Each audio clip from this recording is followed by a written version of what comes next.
whenever you're ready, just let us know. So since you guys just started that topic, we may edit and switch it around. But do you think that high school is going to be different? Do you think we're, well, why don't we start with that? Just a general discussion of what you guys think high school is going to be like next year. Go ahead. Okay. Well, I think, okay, so since I went to Central, not to be like all bragger, I'm just saying, I have that experience. I know it's going to be a lot more structured. You can't just like walk out of the classroom and go to the bathroom or something, like, because they don't have that much freedom, especially since there's a lot more students there. So yeah, a lot more rules. But like math will probably be like how it was last year. What she did, she stood at the front of the classroom, started teaching a lesson. We sat there, took some notes. Then there's a lot of worksheets. You have a lot of practice, repeat, and then you can enter things. And so all of that, which is good. And then What is different now than that? well, like I had a lot of struggle. If I have stuff on my own that I couldn't figure out. I couldn't really do it.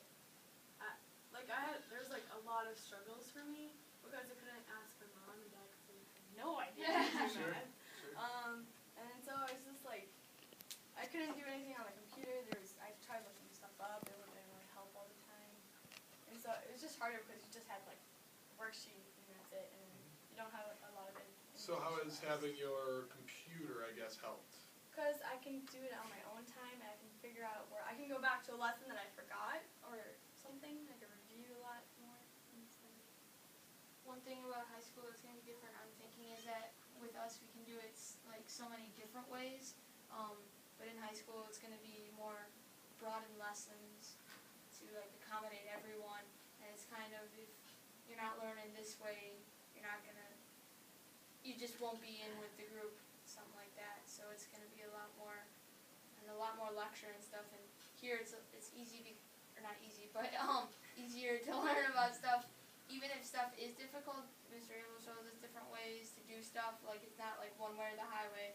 So that's, I'd say, the best. Like either you're visual or you're not, or you're something else. So you pick your different learning style, and I think in high school it's going to be a lot more. You learn it this way, or plus. I'm thinking that high school is pretty much going to be like she said. They lecture you for maybe like 30 minutes about one topic, and then they give you maybe 10 minutes of work time, and then the rest you have to go do on your own at home. And if you don't do that, then you're completely lost and behind. But with this, you can go back on the blackboard and you can have the whole class time to work on one topic, and Mr. Abel's always there to ask him a question. Would you guys say, just to spin off that, would you guys say how often do you learn from me directly, how often do you learn from Blackboard? I assume it's kind of different for everybody, so maybe just a quick percentage. How often do you learn individually, and how much percentage of your time do you spend listening to me directly, would you guys say? If you want to just quick whip around it. I would say I spend more time, like, not really, well, I really don't listen. I mean, I listen, That's okay. but, I mean, I'm more individual, mostly. Like, 85% of the time I'm individual, the other 15 I listen. I would say that I learn from you 65% of the time, and learn from Blackboard 35% of the time. But I really don't care which one I do, because I can do both equally well. But I enjoy hearing the wonderful sound of your voice. Thank you. Well, I guess I more do it out of the book in Blackboard, but I like listening to. Actually, I think I prefer more listening to you talk and explain it. But Draven is just as good at explaining things, so. Excellent, thank you. Whenever they have like a certain thing that you put on Blackboard, like the Khan Academies or something, then I would go to Blackboard. But if you don't have that, I would listen. So you like the Khan Academy though for doing like the homework and stuff, practice? Most of the time I start with the listening to Khan Academy, and then the more percentage, I'd say like 60-40, 60 in the book and stuff. But most of the questions and the reason I listen to you is usually questions from pounds, so it's kind of one leads to another. Oh, I'm probably 60-42 because I can learn a lot from Khan Academy, but sometimes like the problems on Khan Academy are easier than the ones in the book. So then when I switch to the book work, it gets a little harder, and then that's when I need Mr. Abel to help me. I sort of have like 3 follow-up questions, thank you guys, but the one that you said too, I think is something I want to dive into.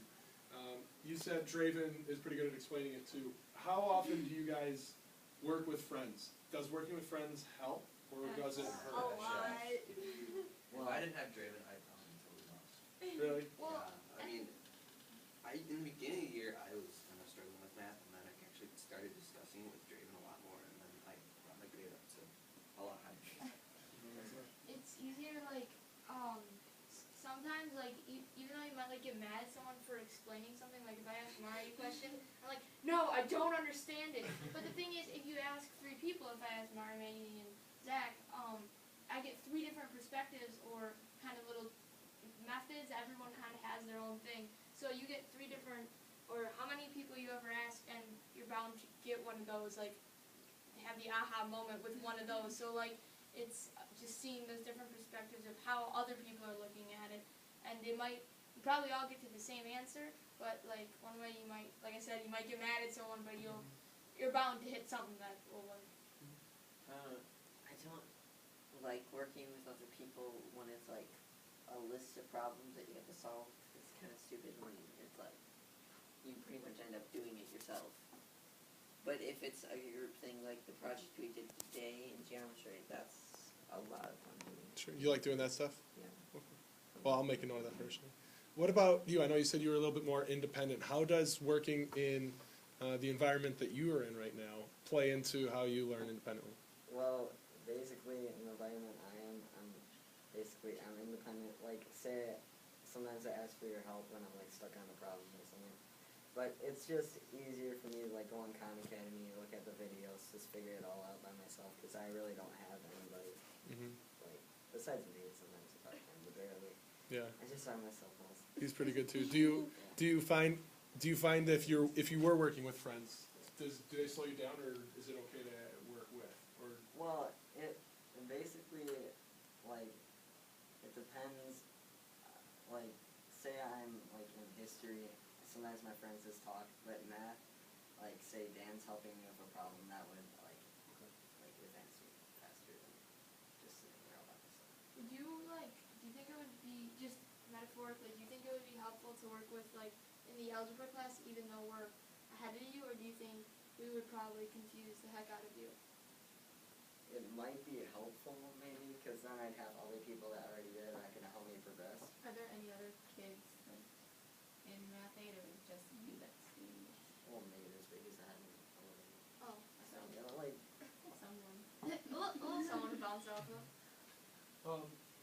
I guess quickly here too. Well, I got 2 geometry students, and the other are algebra students. Just quick whip around. We'll just go around the circle. Where are you at in algebra? What chapter and unit? 10.4 base. Andrew? I'm in 5.1. I'm taking the 10.12 and 3 tests today or tomorrow. I'm working on, I guess, 10.5, but I will be taking the tests. 10 overall. Somewhere in there. I was 10. Yeah, mostly last thing I was working on was 10.2. All right, and then kind of what goes into that is the assessments. If you guys want to talk, I know some of the classes have a little bit different expectations, but sort of the beginning of the year, just for some context here, the beginning of the year what I did was made them all take the assessment at the same time, the same day. Is that fair to say?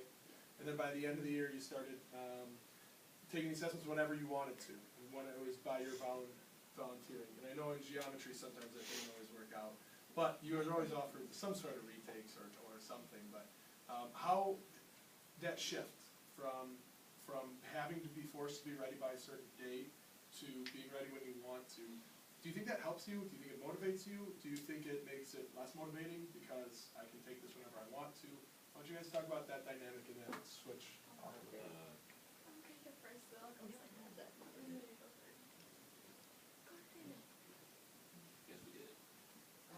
towards recently we started. We did, like in unit 9, I remember that. Anyway, I think that it can really relieve stress and also test because now I've had the imminent black cloud that is your test day. And also it just kind of helps me on the actual test because it just makes sense in general because you can have a bad day, like when you just can't do anything because you like stay up until 12 o'clock at night or Not that any of us did that. hardly. Are you still up? But being able to take it when you are rested and ready, that is helpful and being able to get it done ahead of time is also helpful for people who just want to move on. So ultimately, I think it just makes more sense to do it that way. Because you still have to get it done. It's still a test, but now it's more of a now it's really more of a stretch of track than a big wall to climb over. I like the way you put that, thank you. Well, Baseball. Go, Marty. well, two perspectives on it. When you have a deadline, it does motivate me. Like, it's like, oh, I have to get this done. I have this to do, and then I have this amount of time. It's like, okay, I have that track. And sometimes it's just like, speaking of the last test, I had been working through it like the whole week, and then sort of a few days were just like, I don't know what to do, because it's just like, you can't get in that set. But, so then when the test came, I'm like, I'm not ready for this, and then I was able to set it aside and then study over the weekend. And so I had the opportunity to just like keep practicing, and then I was able to do the test. One thing you did with us is you kind of made it like gradual to, you didn't just say, oh, like one day you have to take the test today, and then the next week, oh, you can take the test whenever. You kind of had it like one of the tests you had to do today, and then one of them, get it done in 2 days and something like that. And I think that helps me a lot because you get to work at your own pace. And when you I think you do better on tests when you know you're ready. Sometimes you can be ready, but you don't know it, so you're just kind of psyched out. And one thing with tests is like, if I do bad on a test, usually, it's that I wasn't prepared. And then I feel like we're moving on to the next chapter so fast that I don't really even know if I learned it right or if I learned the topic at all. So it's a lot less stressful, and then you're more confident in that I learned this the correct way, and you can ask more questions and just better off. It is sometimes hard to keep focus on your goal, but working with other people, I know like me, Maggie, and Sophie are pretty competitive. Like we are working at our own